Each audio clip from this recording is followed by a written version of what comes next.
They asked me last year if I would head up what they call visioning.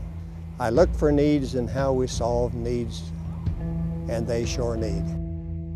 The needs are huge, and the availability of help is minimal. Today we drove about 2 hours outside of Poptune into the mountains. It's a Mayan village. Very interesting roads. We weren't quite sure we were going to make it here a couple of times. Typically when we get to a village, it might be slow going. We'll have 10, 15 people, and then we might not do anything for a half hour, but what happens is that word spreads, and pretty soon we've got a huge line coming. Most of the kids don't even wear shoes, and you see their legs and their hands, and they're so dirty, and you see the houses that they come from, and it's just, it's eye-opening. We have a waiting area, then they go to triage, and we set up a second waiting area so they can go see the providers. Every day we show up on site, we unpack a lot of equipment, supplies, set up a little pharmacy area, and we all split up our duties. We all are given an interpreter and just start seeing patients. Each provider seeing probably 50 patients a day. In the States, we're used to having a doctor, at least every couple blocks down the road that we can go to. Here, they may have to travel a day or two's worth of distance to be able to see a doctor. Parasites are a big issue down here. We're treating a lot of parasites, teaching to boil water. That's one of the huge issues in any third world country is just education, clean water, basic sanitation.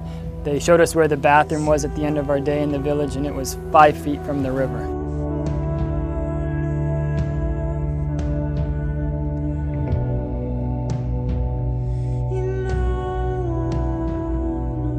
ECOP is already very well known in the area. It's primarily about 75% non-Adventist, but by the time they go to the school, it's such a rich spiritual experience that I think about half of them every year are getting baptized. This whole facility and the whole staff and everything is really inspiring. Their current living conditions are like 4 people in a room that's probably maybe 10 by 10. It's not very big. Right here we're working on expanding out the rooms, and we're going to add in bathrooms, individual bathrooms for each dorm room. What we're doing is actually helping the school, allowing them to take care of more kids. When we leave, something's going to be standing here that we built.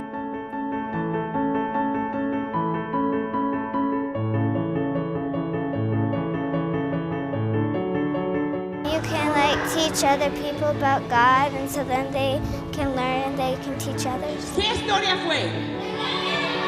David y Goliat. So many of them have the idea that in the States we are blessed extra or God likes us more, and that's so not the case. So my message is we're all the same, we're all God's children, and even if I don't see you again here on this earth, let's get together in heaven. Over the last week, our outreach team has met with hundreds of people in their own home. We found that it's a very important key to what we do. Here in this country, people just love for you to come to their home, and it doesn't matter how many of us, they invite us right in. Doesn't matter how small their place is, they don't have to fix it up. We get to go into people's houses and see what it's like to live here and what their living conditions are, and we get to hear their struggles. Just your presence there, even if you don't speak the language, just your presence in a person's home or in their life, it's just neat for them, I think, to see somebody from America.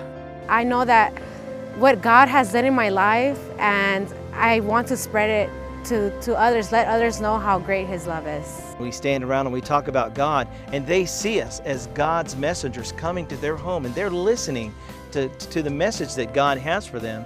And then they come and they hear the word of the Lord.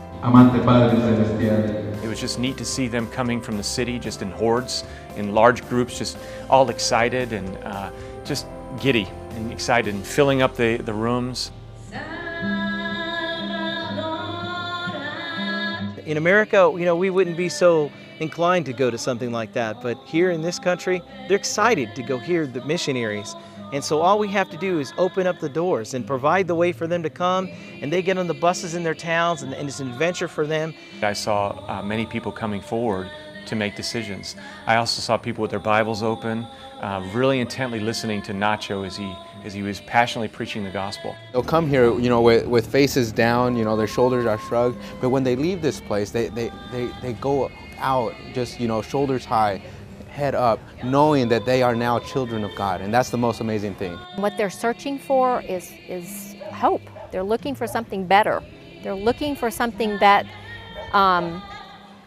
gives them meaning to their life, and the only person that can do that is Jesus.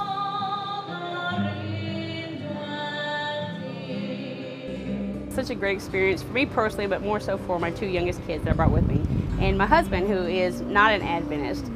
We designed it so it would be family friendly. I grew up in the mission field.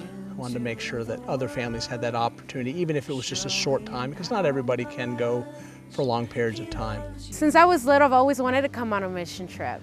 And my dream was always to go to those in need. And I know that there's people in need everywhere. But to come to a third world country, I mean, it's been a blessing.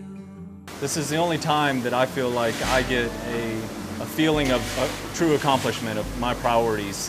I can work and work and work, but I don't feel in my heart that I'm really getting anywhere. But when I get down here, I can see the genuineness of the people around here, how they truly care about us coming to help them out. You know, often we think we're coming here as missionaries to do a work for somebody else, but the Bible says it's better to give than to receive. And for us who go, we suddenly realize how much God has given us. You can get a little more selfless here because you don't have all your usual pressures from every angle coming at you. Here we know what we're here for. We're here to give, and to give as much as we can, and to be available. You just have to have a willing heart, and you have to be willing to have an empty heart, be an empty vessel for God. Into the world, showing how much He loves you.